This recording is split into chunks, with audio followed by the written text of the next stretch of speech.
morning, Mr. Poli. Taria Isri with Global News. On the question of bail reform, how do you respond to criticism that bringing in stricter bail conditions will inevitably penalize poorer Canadians?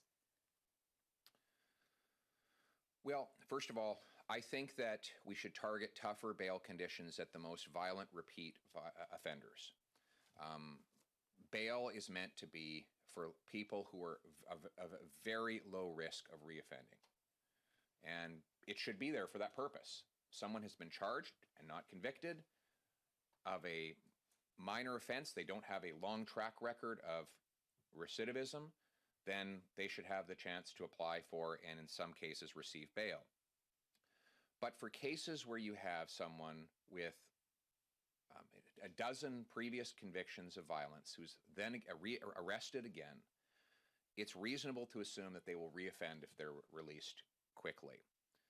And in those cases, I think we should keep them behind bars until their allegations can be heard in court. As for the impact on poor and minority communities, those communities are disproportionately the victims of crime. And when a violent offender goes back onto the streets after having committed multiple offenses, he is likely to be the poorest and most vulnerable that will be the victims of his predation. So I think that protecting the vulnerable is an argument against Justin Trudeau's catch and release bail policies. Instead, we should protect the vulnerable by keeping the most violent reoffenders behind bars until such time as they can be made rehabilitated and safely released. And then on the